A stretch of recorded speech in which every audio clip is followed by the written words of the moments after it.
Um, I don't know what's going on with him per se. I understand his game kind of shifts towards the later end of the seasons because his hitch and his shot becomes more prevalent as the season goes on, whether that's fatigue or the oblique, whatever you want to blame it on, the hitch is there.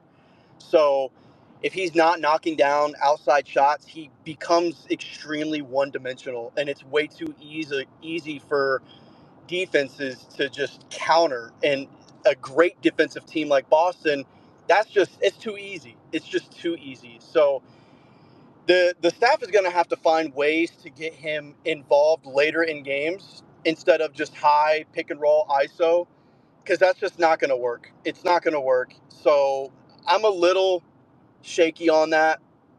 I'm keeping an eye on that. I mean, pressure makes diamonds, bro. As the cliche saying, we're seeing Paolo just become that. Like that. This is what it is. This kid under pressure on the highest stages against the best teams, at least 85% of the time, he is performing, and he needs Franz to at least be somewhat a little bit underneath that for us to stay relatively competitive.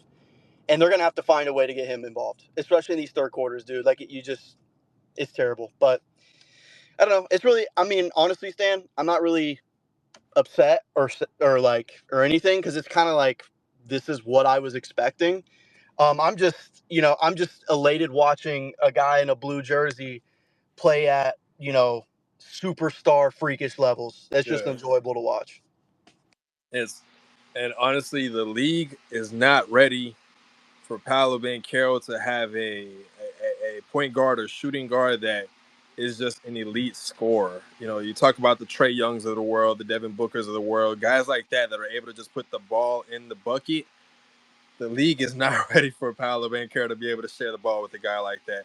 Franz Wagner is an amazing co-star, but if you go and get you a scoring guard, it is a entirely different story. And it sucks that Jalen Suggs isn't around to kind of try and prove to everybody that he has the potential to be that scorer. So it sucks because I know he wants to be out there and show people that, hey, he's not just a defensive player. He can play both sides of the ball. But a true, just pure scorer next to Paolo would be amazing. And something too, Stan, because I heard you were talking about it on my way out the door. You were talking about Caleb Houston, Gary, and like the minutes they're receiving. Like, let me remind you though, like what was happening in the game. Every time Caleb Houston got put in the game, they immediately attacked him defensively. They just went straight to him every time, and it was either a foul or a bucket every time. So he defensively, he can't stay on the court, and if he's not hitting shots, you just gonna like let him stay out there. And with Gary, the comparison with Gary, I would say I think Gary's just out there for defense. It is what it is that he does offensively, which is much of nothing. But he can at least stay in front and play solid defense, and I think that's just what it is. So, Chad, with Gary, I feel like, to your point, defense, but honestly, like just being a threat in the corner, which I think like he didn't really get. He had, I think, one shot today, but like as long as he can stand there, because they run these like high ball screens where they try to attack Boston's worst two defenders on the court, which is hard because they have such great defenders. But if he could just be a threat in that corner, I thought Gary was relatively productive today, especially because defensively he's been one of our best, guard defenders this year, in my opinion. Like as far as I would say post All-Star break. But I think your point with Caleb was the same thing with Cole, and I know you talked about his defense today, but it was bad in that second quarter. It was consecutive possessions where they were just like trying to get Cole on a switch, and he was either like Jalen Brown, Peyton Pritchard, whoever, and they just would attack Cole, bro. So if he can't be somewhat productive on the offensive end, he cannot get any more minutes this series because it was just possession after possession. They took advantage of Cole, dude. I mean, they were definitely taking advantage of everything they were given. The Magic gave them a lot of plays. I think it was in the fourth quarter. Don't quote me. It was either 5 minutes, 4 or 6 minutes left in the game. There was a loose ball, and there was four black Magic jerseys just staring at the ball. They were not moving. They were not making any motion, and there were just four guys on the. And yes, Paluban, Carol, Franz Wagner, you were part of that four. So it's the little things that need to be cleaned up. But in my opinion, you get one more guy, just one more guy to score, and this is a way. This might be a different story. That's you get a guy to score plus 15, that changes the momentum. You just got to have that extra piece, and there was not a single extra piece that showed up tonight. Not a single one. And Boston's heating up, so my takeaway is I think back to last season, how this Orlando Magic team played and was able to go ahead and capitalize on going back to the Kia Center, and I got faith in the team. That's just how I'm looking at it. I got faith in the team. Edwards, you were up next before we go over to Baby Fark. Oh, I see my guy Skinny Hardaway got in here. Edward, how you feeling, man? This is the Magic go down 1-0. Papa John's is a 50% out tomorrow. The rest of the team has to clean it up. Um, Man, I feel good. Well, not really, but it was a good effort first half. It made you feel like, okay, we got a chance in this, and then it just kind of fell off the wagon, just fell off. And the one thing that frustrates me about Franz, and I don't know what it is that he will not use that left hand. It's like he's allergic to it or something. I don't know what it is. But man, he's got to work on that this offseason. Somebody's got to tell him, man, tie your right hand behind your back and just work on your left all summer because he refused to go up with his left hand. He settles for floaters. And what I think the second half, they just wore him down. They put Jalen Brown on him and they just wore him down. I think that's what it was. The problem is on offense, they look lost. They continue to look lost. They don't know what to do. They're playing too much ISO. They're not moving the ball. You got a fast break and we turn the ball over on a 3-on-2 fast break going the other way. So, I mean, we got to clean that stuff up, man. We got to clean it up fast, quick, fast, in a hurry. And defense wise, it's just when you got a young team like that and they hitting threes, contested threes, it just shakes you. It shakes your mindset. And I think that's what Anthony Black got. Remember, he didn't get no PT in the playoffs last year, barely any. If it was a blowout, so I can understand his like deer in the headlights type of moment, so I get it, but he's got to hurry up and shake that off because we need him. We need that dog because he is like the Jalen Suggs. He's got that dog in him. The way he did Trey Young last week, just blocked him and pushed him to the floor. That's what we need. We need some of that. That's playoff basketball. So he's got to get it out, that get the shake side, get that deer in the headlights look out, and he's got to move forward. And we got to find some more offense because playing guys off the bench 13, 12 minutes, it ain't gonna work. You got to figure it out. You guys got to step up. And I'm off the KCP train, man. I'm done with that. I'm done with that. But yeah, we just gotta get back to that mentality. And yeah, like you said, if Jalen Suggs was playing, ain't no way we'll hear about no Derek White 30 points, Peyton Pritchard, because he would have put a stop to that. That's what we need. We don't have that dog. And that's what I genuinely thought Anthony Black was starting to bring towards the end of the season. He was getting more playing time, more consistency. You saw the confidence going. There's no denying you saw the confidence, and that's what he was able to. He wasn't able to fully replicate it because Jalen Suggs just brings a different level. Yeah, He, that's different. different gear, and it's like, okay, this is he's all in. But Anthony Black was able to replicate a little bit of that energy, and that's all we needed to start winning a few games.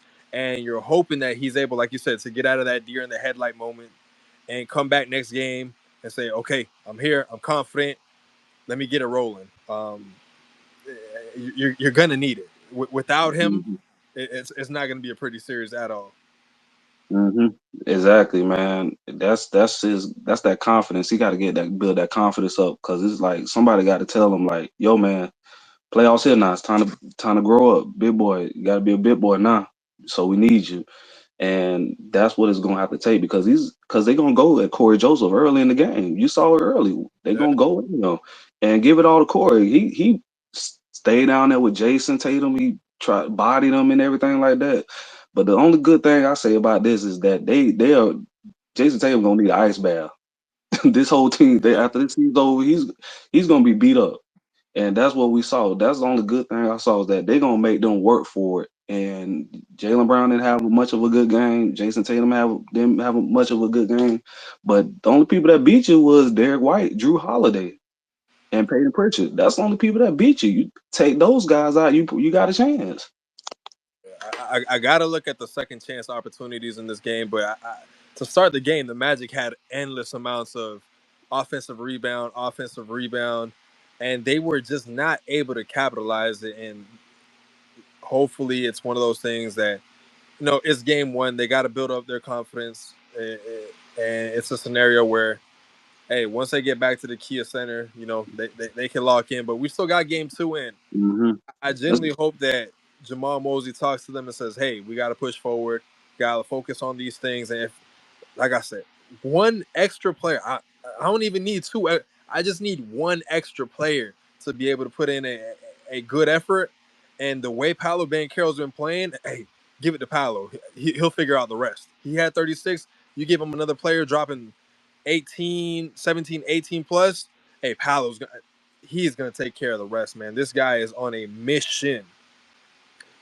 Um, Baby Fark, you were up next, my guy. How you feeling, bro? This is a 0-1 series. The other guys need to step it up. Anthony Black, he does get that pass first series in there. We played a 10-man rotation tonight. How you feeling? Yeah, man. Man, it's been a while since I've been on here. Yeah, man. I mean, the game wasn't really surprising to me because I kind of knew going in that it might just be the Apollo game. You know, um, yeah. I mean, everything that we saw today is not new. That's what I'm trying to get at. Like, we knew this was going to happen in the playoffs. We knew it was just going to be Paulo and Franz, and yeah. I mean, I'm honestly I'm not shocked really. I guess that's not I don't know if that's a bad thing or a good thing. I'm just indifferent about it. It's like, oh, well, I mean, of course Paulo has damn near 40 points. Of course. Yeah, he was gonna have 40 points regardless. It's everyone else that isn't doing anything else on this team or whatever. I don't know. Did any of you guys see that Franz play in the fourth quarter where like it was a fast break or whatever? Which play was it? That fast break where KCP was wide open. Oh yeah. It, dude, that play really. I know you said the third quarter was when the game was over. I think that play was when the game was over because we were still kind of in the game. But when Franz made that boneheaded play, I think that's when the game was over. Honestly, I think at that moment the game was just unreachable. I mean, yeah, man. I mean, this team needs a revamp this offseason, bro. I mean, I don't really have much to say. It's only the first game. Hopefully, we can win the second game. But yeah, I'm indifferent about this game. They got to be able to pick up the next game. And when I say they, I'm talking about everybody not named Paolo Banchero. I know Franz Wagner had his, okay night, but there was a lot of things that honestly. Can we talk about the Franz hitch real quick? That Franz hitch on the 3 point is just, oh man, it hurts to watch sometimes. Nah, bro. I mean, yo, the thing with Franz, he needs to work on his game, man. I'm sick and tired of watching him do that dribble and then go for that weak ass floater. I mean, there was a point. I think it was like in the fourth quarter. The game was almost over. He did one of those signature dribble. He drives in. He does that weak ass floater right under the basket, and he missed it. And I think it was on like Derek White or whatever. That's what I turned the TV off. I was like, yeah, I'm done. This is over. This is over, bro. I can't watch that, bro. He needs to work on a 3 point, on like a 2 point midi. He needs to work Yeah, on that, bro. he's that mid range. It's something that when you watch Franz Wagner, you're like, no, he's not a killer from mid.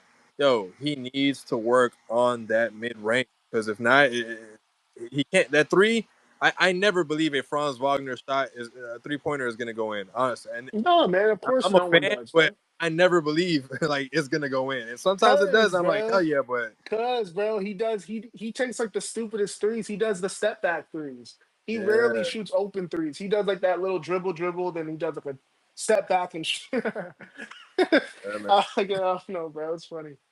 Yeah, Uh, he's got to do better as a co-star. And honestly, the rest of the guys have to step up. This is the playoffs. Everybody needs to understand. You know, you got to lock in, especially against a championship caliber team.